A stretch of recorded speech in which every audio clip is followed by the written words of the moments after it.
بأيديكم ويخزيهم وينصركم عليهم ويشفي صدور قوم مؤمنين ويذهب غيظ قلوبهم ويتوب الله على من يشاء والله عليم حكيم. صدق الله العلي العظيم. بسم الله الرحمن الرحيم. على بركة الله. السلام عليكم ورحمة الله وبركاته. walaalyaal kulan dambe oo wanaagsan waa walaalkiin xasan cabdalle abu salmaan oo idinkala soo hadlaya barta uu ku leeyahay youtube-ka oo idinla galab wanaagsan. maanta waa maalin sabti ah, alxamdulilah, ilaaha maad iskale nagu soo gaarsiiyey nabad. sidaa daraaddeed waxaan salaamayaa dhammaan ummadda soomaaliyeed meel walba oo kala joogta dunida daafaheeda. waqtigii iyo waayahani wacnaada soomaali weynay kuwii gacmaha isqabsada ee quluubtooda ilaahay isku dhaqo ee wadajirka iyo qarannimada iyo soomaalinimada iyo isjaceelka iyo walaaltinimada quluubtooda gasha allah niga dhigo, allah idin walaaleeyo, allah idin mideeyo insha allahu tacaala. colaada iyo abaarta iyo xasidnimada iyo xiqdiga iyo kala irdhooga iyo isjaajuusida iyo shisheeye kalkaalka iyo midba midka kale naceebka iyo qabyaalada qalbigiina allah ka bixiyo. ilaahay haniga dhigo kuwii layiri wakunuu cibaadallaahi ikhwaana. aamiin aamiin aamiin. walaalayaal waxaan rabaa maanta barnaamijkii inaan kaga hadlo barnaamijkii taxanaha ahaa ee ku saabsanaa boqortooyada ajuuraan ayuu daba socdaa. maxaa yeelay qormadii ugu dambeysay ee aan ka hadlay boqortooyada ajuuraan ayaa waxaa ka mid ah in aan sheegay ajuuraan inuusan habiye. su-aalo badanaa ka yimid, dad badanaa wax iga soo weydiiyey ajuuraan waa hawiye, maxaad u leedahay hawiye maaha, ajuuraan siduusan hawiye ku adiga su-aalo fara badanaa ka yimid. marka qofka bini aadamka markuu ku su-aalo waxaa la rabaa jawaab isaga markaa uu ku qanci karo oo ah jawaabtii saxa ahayd in aad siisid. sidaa daraaddeed waxaan rabaa in aan jawaabtii ka bixiyo maanta liisoo weydiiyey ee walaalo fara badan isoo weydiiyeen oo isugu jira walaalaha ku abtirsada beelweynta boqortooyada ajuuraan iyo walaalo kale oo ka tirsan ama ku abtirsada qabaa'ilka kale ee soomaaliyeedba. ajuuraan siduu ku noqday hawiye, siduusan ku hawiye. ajuuraan ama boqortooyadii ajuuraan kama soo bilaabanin boqor maxamed allan baalcad. boqortooyadu waxay ka soo bilaabatay boqortooyooyinkii carabta ahaa ee ifaad iyo boqortooyinkii kaloo la midka ahaa. iyadii ayaa marba soo tarmiysay oo marba isbedelaysay, laakiin soomaalinimo waxay u soo shubatay oo soomaalinimada si fiican ee u noqotay boqortooyada markuu qabtay boqor baalcad. boqor baalcad oo ah boqor maxamed allan baalcad awowgii oo boqorkii loo yaqaanay ajuuraan awowgii ayaa soomaalinimada ama boqor soomaaliyeed oo rasmiya noqday. marka waxaa dhacday sida aan horeyba idinku sheegay ama qormooyinkeena dambe ku imaan doonta, waxay ahayd boqortooyada ajuuraan boqortooyada sal ballaaran oo weyn. qaab qabiil ayayna ku dhisneed oo qabaa'ilkii soomaaliyeed ayay qabiil walba mudnaantiisa siinaysay. markii la gasho mubaayacada qabiil walba waxay siinaysay mudnaantiisa gaarka ah, iyaga ayay u xiri jirtay aagooda, iyagaa maamuli jiray saldhigyada, iyagaa maamuli jiray canshuur ururinta, iyagaa maamuli jiray habka dagaalgelinta, iyagaa maamuli jiray ciidamada, iyagaa ka ah taliyayaal ciidamada. laakiin dowladda boqortooyadii ajuuraan keliya waxay ku koobneed iyada oo haysatay sida maxkamadaha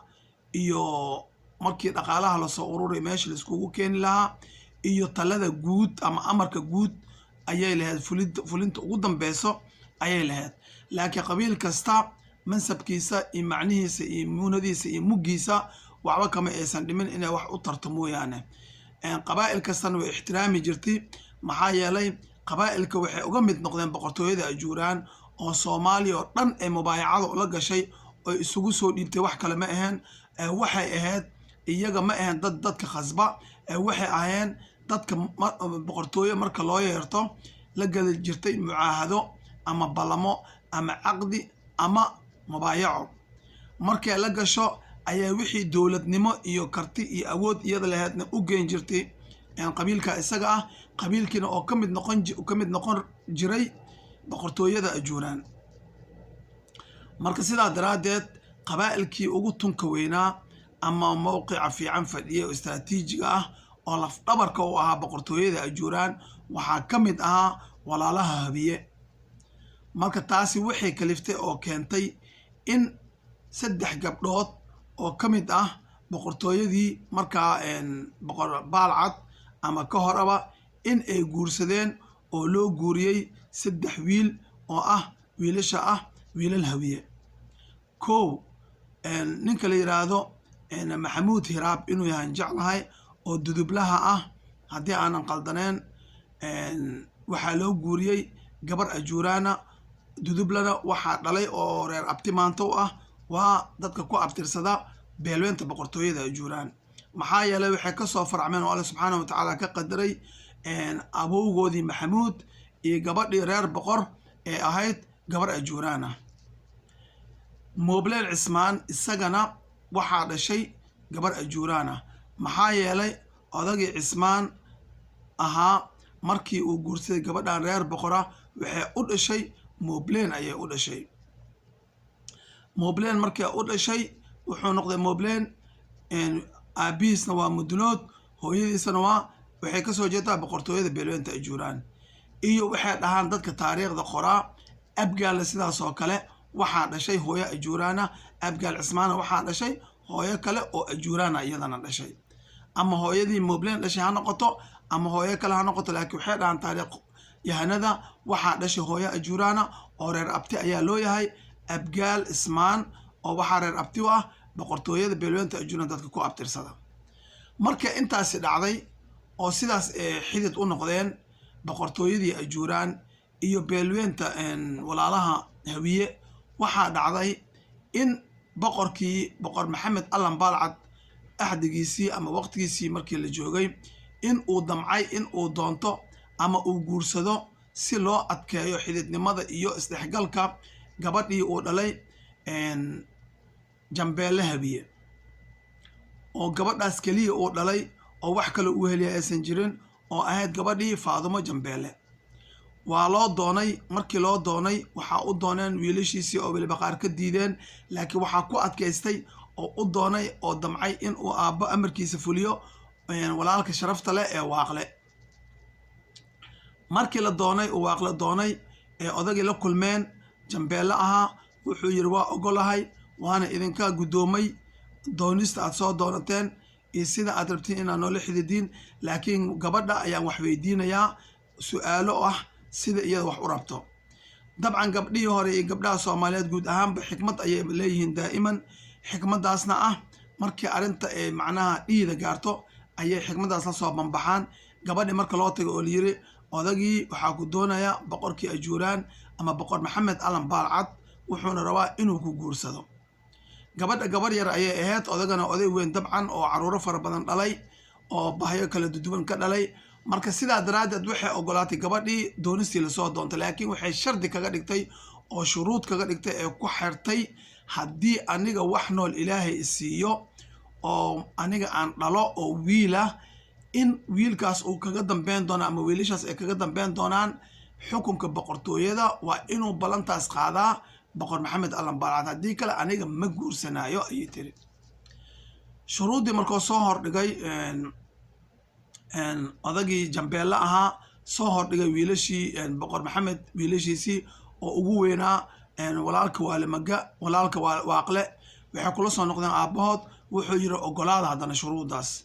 wiilashii qaara haddana diiday oo fara badan sida salamage iyo kuwo kaloo la mid ah, laakiin waaqle iyo badbeedaan waxay ku adkaysteen in aabbo wuxuu doono loo sameeyo. waxay dhahaan haddii gabadhaas ilaahay wax noolka keeno oo wax dhasho walaalkeena ah, asaga ha kaaga dambeeyo xukunka, waa u ogolnahay. sidii ayaa lagu doonay gabadhii oo lagu siiyey boqorkii ajuuraan boqor maxamed allan baalcad, waxayna ku dhashay wiilkii yaraa ee waalemage, sababtoo waalemage waa yaraanka boqor maxamed allan baalcad. markay waalemage dhashay asoo yar ayaa loo caleemo saaray ama loo idmaday inuu yahay waliul ahdiga ama qofka xukunka kaga dambeyn doono aabihiis boqor maxamed allan baalcad. marka meesha ay ka timid isdhexgalka hawiye iyo ajuuraan meeshaas waaye. laakiin tirsiga marka la dhaho oo hawiye markuu tirsado uu galayo irir samaale, ajuuraan ma galo irir samaale. ajuuraan markuu tirsado wuxuu galaa carab, gaar ahaana ardul xijaas, khaasatan magaalada makata almukarama. marka sidaa daraaddeed muhim ma aha hadda in macnaha tirsigii dambe in la sheegaa muhim ah, laakiin muhiimadda waxay tahay maanta waxaa la wadayahay Soomaali. qaarna waxay ka soo jeedaan qoys reer boqortooyo ah, qaarna waa qabiil facweyn oo sharaf leh oo degan bartamaha iyo koonfurta Soomaaliya. sidaas ayaa sheekada rabnaa inaan ku wadno, laakiin tirsi ahaan hawiye iyo ajuuraan isku tirsi ma aha. daliil kaloo dhow ood fahmi karta haddaan kuu keenana, shirki ugu dambeeyey oo Soomaali lagu heshiisiiyey ama Soomaali laiskugu keenay oo la rabay in wax loo unkumo u eg dowlad ama dowladba ah, shirkii carta ee sanadkii 2000 waxaa dhacday in wax loo qaybsaday qaab qabaa'il.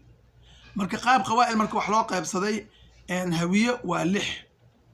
muhim ah inaan 6dooda hadda inta ka sheegno, laakiin hawiye waa 6da hawiye. waxaa ka mid ah jambeele hawiye. jambeele hawiye wuxuu dhalay Faadumo Jambeele oo keliya. Faadumana waxay dhashay wiilkaas waalimaga ah oo ajuuraanka ah. marka sidaas maadaama ay ajuuraan u ogyihiin inuu hawiye yahay, waxay xaq u lahaayeen ama xaq ahayd in ay hawiye dhahaan kursiga Jambeele ama Faadumo Jambeele waxaa iskale walaalaha ajuuraan ee kursigooda ha qaateen, ha ku soo fadhiisteen, saamigoodana ha ka qaateen walaalaha hawiye.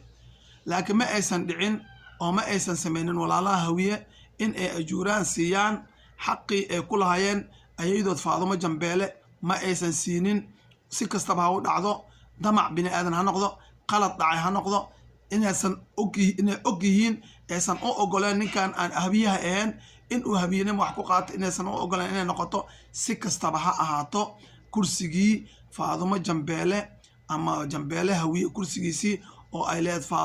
Faadumona ay ka faracmeen faraca waalimagoo dhan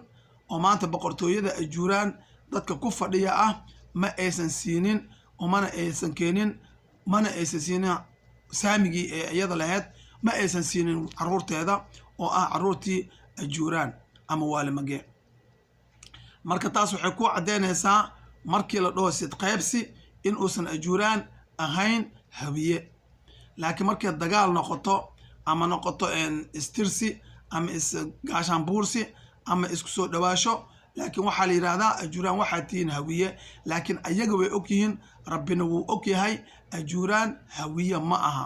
maxaa yeelay markii dagaalkii la gelayay 1991 ee lagu qaaday madaxweyne maxamed siyaad bare ee jabhadaha loo kala qaybiyey aagga 12 waxaa fadhiyey, waxay ahaayeen dadka ku abtirsada boqortooyada beelweynta ajuuraan oo markaa iyaga u galay qaab qaybsi hawiye ahaan. marka wax walba way dhaceen,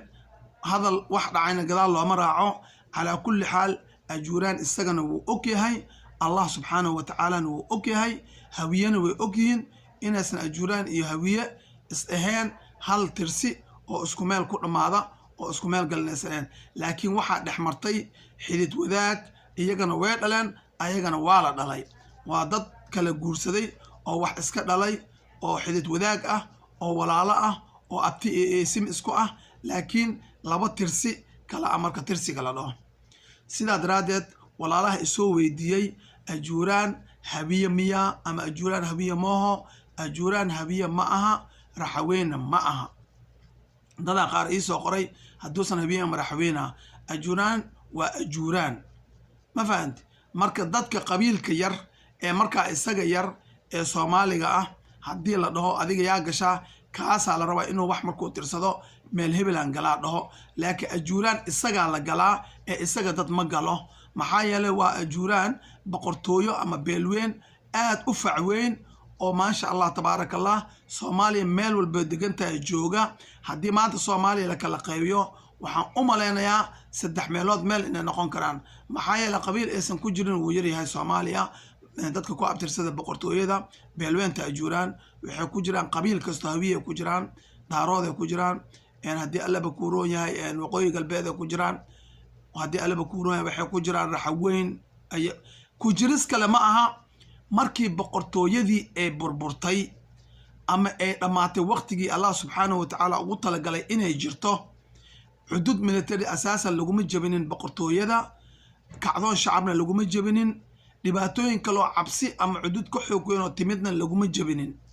laakiin boqortooyada ajuuraan waa ka hadli doonaa sida ay ku guurtay ama asbaabta kaliftay inay guurto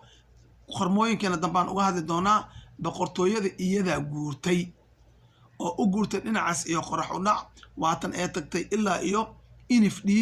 qaarna ee tageen dhinacaas iyo Ethiopia qaar dhinaca Kenya ay kasii gudbeen ilaa waxay daadsan yihiin Uganda Burundi iyo Rwanda ayay daadsan yihiin dadka ku abtirsadaa boqortooyada beelweynta ajuuraan ma aha qabiil sahal ah ama qabiil fudud oo yar oo meel loogu soo aado leh ama meel kaliya dega ma aha sida qabiilada Afrika ugu waaweyn matalan qabiilka la leeyahay matalan hawsahoo kale ama falaataha ama sawaaxiliga qabaa'ilo waxaa ku jira waaweyn oo dhowr wadan degan oo aad u farabatay ama faciisa batay ama farciisa aad u fiday sidaa daraaddeed boqortooyada beelweynta ajuuraan dadka ku abtirsadaa ama qabiilka ajuuraan wuxuu noqday qabiil salweyn oo fiday oo lagu fidsaday oo baalasha fidsaday ilaa iyo geeska Afrikana meel walba joogo kasoo bilowb Ethiopia Soomaaliya Kenya Uganda Djibouti Burundi Rwanda intaasoo dhan wuu ku baala fidsaday qabiilka boqortooyada beelweynta ajuuraan dadka ku abtirsadaa hataa kala luuqad waya qaarkooda af Soomaaliya kuma hadlaan waxay ku hadlaan luuqada Booranka qaar waxay ku hadlaan luuqada Garaha qaar waxay ku hadlaan luuqada Oromaha qaar waxay ku hadlaan luuqada Amxaariga qaar waxay ku hadlaan luuqada Sawaaxiliga yacni ajuuraan maanta lama oran karo waa qabiil waa qoomiyad ajuuraan maxaa yeelay qoomiyad sal ballaaran oo weyn oo fidsan weeye sidaa daraaddeed Soomaaliya intii ku hartay ayaa waxay samaysay cid walba oo istiri ciddan ayaa la degi kartaa guuritaan kale yacni ma sii geli kartid waayo dadka isku duruufo maaha waa ogtahay markii dhaqax dhaco ama socod dhaco ama la kala guuro dadka duruufoodu way kala duwan tahay dadaa caruur badan wata dadaa waayelo ku xiriiraan dadaa dad xanuunsan ku xiriiraan dadaa dumar badan ku xiriiraan marka ma u saamaxayso in ay socod dheer sii galaan maxaa yeelay taariikhda waxay sheegtaa geelkooda ugu horeeyey in geedkii oo kor maray geelkooda ugu dambeeyey wuu ka hoos baxay xididkiisa badnaanta ay ka qabeen geelasha ay ku guuraayeen boqortooyada ajuuraan markii ay guuraayeen oo wixii dhacay saas ay ku guuraayeen calaa kulli xaal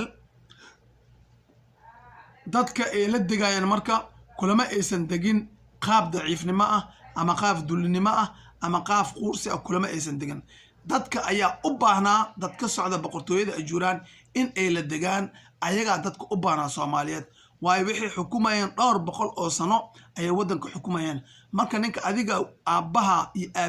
aabihiisi kale xukun ku soo gaaray oo adiga marka lagu dhalay aad maqli jirtay boqortooyada ajuuraan aabbahana uu saa maqli jiray awowgaana sidaa dabcan waxay ka leeyihiin oo sumcadoodana ay wanaagsaneed dadkana ay kula tacaamuli jireen waqaaliqi naasa biquluqi lxasan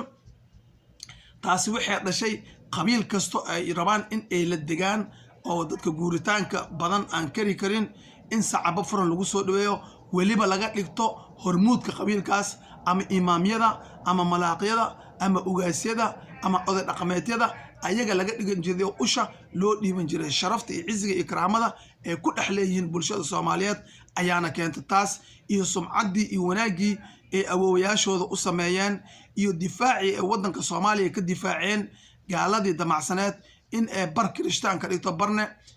muslim ahaadaan ka difaacday gaaladii rabtay in dad kala nooc oo kala luuqad ah waddankan Soomaaliya lagu beero ayadaa ka diiday faa'iidadaas fara badan ee awaalkaas faraha badan ayaa Allah subxaanahu wa tacaala ugu bedelay ugu abaalguday qoladii ay la degeen boqortooyada ajuuraan oo ay isdhaheen la dega ma sii guuri karteen reer hadduu yahay socdaha markuu la dego reer meel degan waxay dhihi jireen ayagoo gacmo furan kusoo dhaweeyey ayay kala doorasho siin jireen saddexda Soomaaliya ee iskula degto daa'iman deegaan dhaqan iyo dhalasho kii deegaan qaatan deegaan oo kula degi jiray kii deegaan iyo dhaqan qaatan oo kula degi jiray deegaan iyo dhaqan iyo dhalasho wax qaata way yar yihiin saas daraaddeed meel walba ay ku jiraan boqortooyada beelweynta ajuuraan wax inta badan ayagaa ka ah ugaasyo malaaqyo iyo oday dhaqameedyada hogaamiya reerkaas maxaa yeelay cizi iyo sharafta loo haayo waaye iyo abaalkii ay Soomaaliya ku lahaayeen sababta adduunyada ilaaha abuurtay allahna kala maareeyo awoodana asaa iskale maamulkana asaa iskale in allah la yudiicu al-ajra al-muhsinin wanaagi ay u sameeyeen Soomaaliya darteed ayuu allah haddana wuxuu gartay in ay qaarkii guuray mee qaarkii kale dhex galaan qabaa'ilada kale iyagoo sharaf iyo cizi iyo karaamo ku dhaxlay waliba laakiin ul ay ku hareen ayaa jirtay oo laba meelood ahaa dhulkan qalaaf oo boqortooyada ugu dambeysay fadhisay oo uu xukumayay boqor olol boqor diinle uu xukumayay oo ugu dambeysay oo markii dambe ilaa daciiftay boqortooyadii waatii gaaladii boqortooyadii Abasiiniya iyo gumaysiga Boortaqiiska markii ay jibiyeen ciidamadii boqorka waatii boqorkii saa ee uu qabsaday maxaabiis ahaan uu markii dambe ku geeriyoon doono xabsiyada ku yaala Ethiopia marka dhinacaas waxaa degay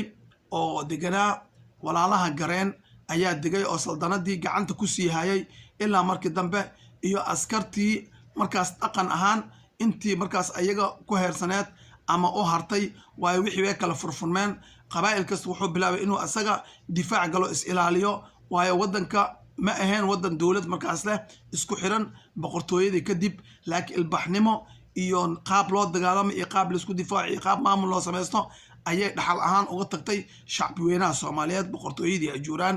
marka gareenkii laftii gareen ahayd oo xukunkii ku dambeysay boqor olol diinle iyo walaalihii Gasar ama reer Shabeelle oo iyagana askarta ahaa ayaa dhinacaas iyo qalaafe xukunkii ka sii hayay walaalaha kale ee iyaga Soomaaliya dhinaceeda ku harayna dhulalka ee markaas deganaayeen ama ilaa hadda oo calaamadeysan oo ay degan yihiin oo loo yaqaano waa Baardheer Bu'aale iyo dhammaan tuulooyinka 15 gaaraya ee ku agdhow ama u dhaxeeya maxaa yeelay Bu'aale waa beled Ajuuraan Baardheer waa beled Ajuuraan shalay iyo maanta lama dhihin mar hore la yiray abooyaal iyo waxaa dhaheen abkooyaal ayaana dhaheen ee wax anigii adiga aan dhahnay aan diidi karno aan ogolaan karno ma aha Baardheer iyo Bu'aale inuu beled Ajuuraan yahay laba cid oo isweydiinaysa ma waa labada magaalo oo hadda ugu waaweyn dhinaca Dooy oo ay degan yihiin walaalaha Ajuuraan iyo 15 tuulo ugu yaraan gaaraya sida Cadaadgari Gurbaan Xabiibyaale Abaqtaag iyo in kale fara badanba waxaa degan boqortooyada beelweynta Ajuuraan dadka ku abtirsada rasmi ahaan inta magaca Ajuuraan joogtay way markaas laakiin Soomaaliya oo dhan ayay ku baalafidsadeen qabaa'il aysan ku dhex jirin ama aysan la degin boqortooyada Ajuuraan way yar tahay marka sababtii Baardheere hadda dadaa waxay ku leeyihiin Baardheer Mareexaana iskale waa gedo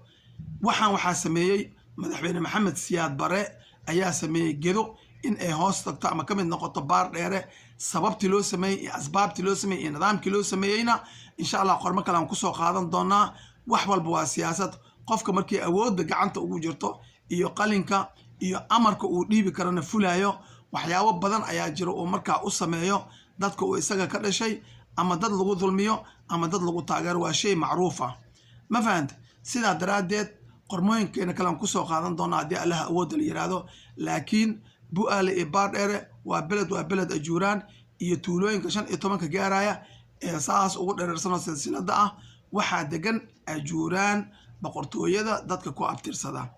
Kenya ayaa degan yihiin Ethiopia degan yihiin Uganda iyo Burundi iyo Rwanda ayaa degan yihiin Soomaaliyana meel aysan deganeen male Shabeellaha Hoose oo kale matalan for example 8 degmo ay ka kooban tahay Shabeellaha Hoose degmo aysan deganeen malaha waxayna ku degan yihiin sharaf cizi karaamo iyo qayim iyo qiimo iyo edeb iyo akhlaaq loo haayo iyo sharaf loo haayo ay u hayaan dadka isla degan yihiin marka sidaa daraadeed walaalahayga qaaliga ahow Ajuuraan waa qabiil budadiisa gooni u tuman tahay oo gooni u taagan waa qabiil weyn waa qoomiyad Soomaaliyeed oo Soomaaliya ka mid ah oo Soomaaliya wax badan u soo qabatay maanta waxay ka mid tahay doonidaas buluuga ah oo calanka cad xidigta cad ee shanta geesana dhexda kaga taalo dadka fuulo ee jinsiyado badan kasoo kala jeedo ayay ka mid tahay beesha boqortooyada Ajuuraan dadka ku abtirsada marka sidaa daraadeed sharafteeda iyo karaamadeeda iyo geesnimadeeda waxa kaliya yaqaano dadka la degay ama dadka jiiraan kala noqday dad ay dulmiyeen lama hayo, dad ay gardareysteen lama hayo, dad ay ku duuleen lama hayo, dad ay xoogeen laguma hayo, dad ay karaama daro kula dhaqmeen laguma hayo. ayagaa lagu soo gardaroodaa inta badan, iyagoo kaashanaya sharafta ay lahaayeen iyo xikmada ay leeyihiin oo ilaahay subxaanahu watacaala ku manaystay iyo dulqaadka ay u leeyihiin walaalahooda Soomaali darteed ayay inta badan sabraan. laakiin marka sanka tifka laga geliyo casharo lama iloowaana ayay u dhigaan walaalaha Soomaaliyeed ee la degan ama deriska la ah ee ku soo xadgudba ee haweysta dhulkooda ama xoolahooda ama maxastooda. casharo lama iloowaana ayay u dhigaan. waa shay macruuf ah, taariikhda laguma hayo qof ajuuraana oo dagaal galay ay xabad ama waran ama gaashaan xabad ama waran ama gamuun ee dhabarka kaga taalo laguma hayo taariikhda. kulli meedadkii ajuuraan oo dagaaladii ay galeen waxay kaga taalaa maxay tahay xabadda ama waranka ama falaarta qaybta hore ama wejiga ama xabadka ama caloosha ama ay kaga taala. maxaa yeelay isagoo saa u soo jeedo ayay nafta ka baxdaa ama la dilaa qofka ku abtirsada beelweynta boqortooyada ajuuraan ee ma cararo mana daba jeediyo mana dulmiyaan dadka. ayaga in la dulmiyo mooyaane ayaga dad ma dulmiyaan. qofkiisa dulmiyo ee dulmkaas ku sii socda ee badiya casharo lama iloowaana ayay u dhigaan. waa xasan cabdalle abu salmaan oo idin leh cidda nagu cusub samaskaraabka walaalahayga qaaliga ohow, ciddana la socotana walaalahana la socdana laygta iyo sheerka lacag ma aha, iskaga jiida si aan anagana mar walba wararka faa'iidada leh ee taariikhda leh ee arrimaha bulshada leh ee siyaasadda Soomaaliya leh si aan igu soo gudbino ee dhiirigelin noogu noqoto. waa walaalkiin xasan cabdalle abu salmaan oo idin leh sumadii awowyo sinji waa maguuraan, dheeman uma dheeman. hadduu dhulka ku dhaco dhiiqada dhexdeeda aad kasoo bixisid oo aad biyo ku raacisid dheemankiisa unbuu ahaanayaa, isma bedelayo maqayar maayo. marka boqortooyada ajuuraan dad ku abtirsada waa boqortooye waa beel dheeman ah. sidaa daraaddeed sumadii awowyo sinji waa maguuraan. qof walbo awowgaaga sumadiisa sumad wanaagsan ka dhig si adiga lagaaga fiirsado. maxaa yeele muraayadda laga daawanayo awoowe waa adiga sumcad fiican u samee. Soomaali weyn meel walba kala joogtaan dunida daafeeda waqtiga iyo waayahani wacnaado. ciday maalin u tahay maalin wanaagsan, ciday haween u tahay haween wanaagsan. wassalaamu calaykum waraxmatullaahi wabarakaatu.